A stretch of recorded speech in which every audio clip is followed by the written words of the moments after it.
ঘরের চাল ভেদ করে কখনো উকি দিচ্ছে সূর্যের আলো, বর্ষায় সেখান দিয়ে কখনো কখনো পড়ে বৃষ্টির জল।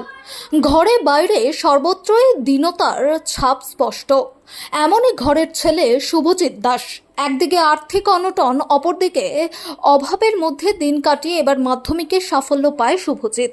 দিনহাটা ভিলেজ 1 গ্রাম পঞ্চায়েতের অন্তর্গত ভাঙনি এলাকায় ছোট্ট একটি ঘরে থাকে বাবা মা ও ছোট্ট বোনকে নিয়ে শুভজিৎ।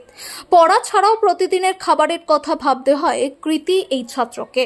ওর বাবা গৌতম দাস টোটো চালক, মা মণি সাহা গৃহবধূ।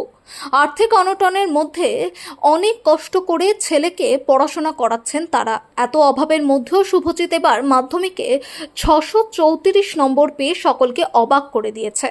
দিনহাটা স্টেশন পাড়া হাই স্কুল থেকে মাধ্যমিক পাশ করে।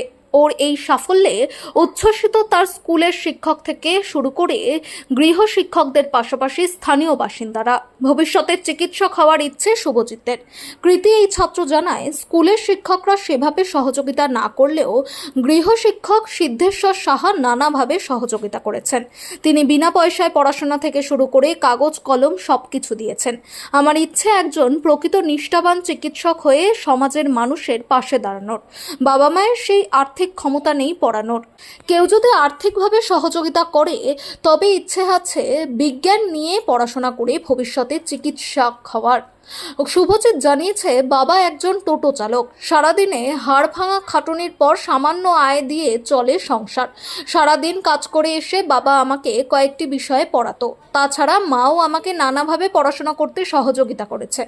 এছাড়াও শিক্ষক সিদ্ধেশ্বর সাহা সারা বছর বিনা পয়সায় পড়ানো ছাড়াও নানাভাবে সহযোগিতা করেছে। যাকে নিয়ে সবাই এত উচ্ছ্বসিত, সেই শান্ত স্বভাবের শুভজিতের চিকিৎসক হওয়ার ইচ্ছে ও স্বপ্ন শেষ পর্যন্ত পূরণ হবে কিনা সেটা এখনো তার কাছে অজানা। মা মণি সাহা জানিয়েছেন, আর্থিক অনটনের মধ্যে লড়াই চলছে। ওকে ঠিকমতো দুবেলা খেতে দেওয়া কঠিন হয়ে পড়েছে। সব কিছুকে হারিয়ে মাধ্যমিকে ভালো ফল করেছে। শেষ পর্যন্ত ওর পড়ার স্বপ্ন সফল হবে কিনা সেটা বুঝে উঠতে পারছি না। ওর বাবার সামান্য আয় দিয়ে কোনো রকমের দিন চলে আমাদের।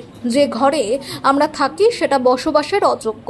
বর্ষার দিনে ঘরে যেমন জল পড়ে, আবার সূর্য ওঠার আগেই ঘর আলো হয়ে যায়।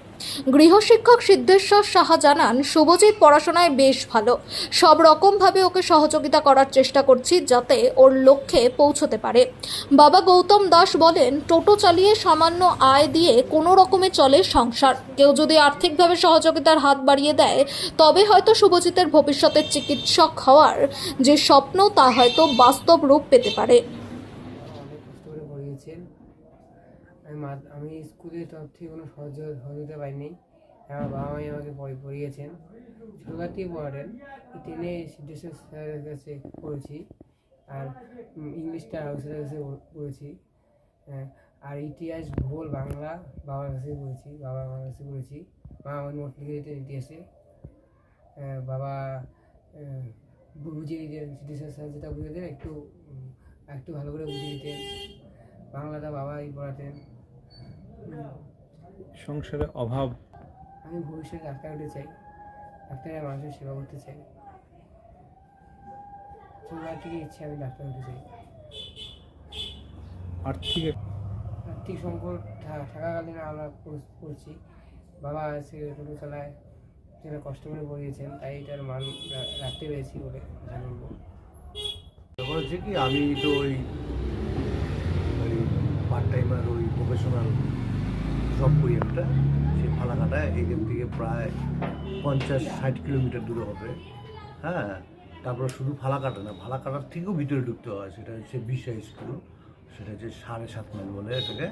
হ্যাঁ, ওখানে যেতে হয়। আমার তো ডেলি যাওয়া সম্ভব নয়, তার জন্য আমি মাঝে মাঝে মানুষ করেছি। নিজের হাতে সংসার চালানোর করার পরে ওকে পড়ানো সব কিছু আমরা দুজনে মিলেই করেছি। কিন্তু সিদ্ধেশ্বর মাস্টার ক্লাস 9 থেকে ওকে সায়েন্স গ্রুপটা পড়িয়েছে, বিনা বেতনে যথেষ্ট হেল্প করেছে মাস্টারমশাই। এর আগেও 9-এ বই খাতা কলম অনেক কিছু দিয়েছে, এবারও দিয়েছে।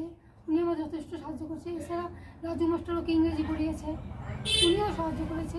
কিন্তু স্কুল থেকে আমরা কোনো সহযোগিতা পাইনি। যাই হোক, এখন আমার অবস্থা এমন হয়েছে যে ছেলেটা সায়েন্স নিয়ে ডাক্তার হতে চায়, কিন্তু আমার পড়ার মতন অবস্থাটা নেই এখন, মানে ওকে কীভাবে কী করবো আমরা বুঝতে পারতেছি না। এই জন্য যদি কেউ মানে সহৃদয় ব্যক্তি থাকে, যদি সাহায্য করে আমাদের ছেলেটাকে পড়ানোর জন্য, ছেলেটা যাতে ভবিষ্যতে একটা ভালো জায়গায় পৌঁছায়, এই জন্য আমি একটু সাহায্য প্রার্থনা করি। কেউ যদি হেল্প করে আবার খুব উপকৃত হব। কি নাম?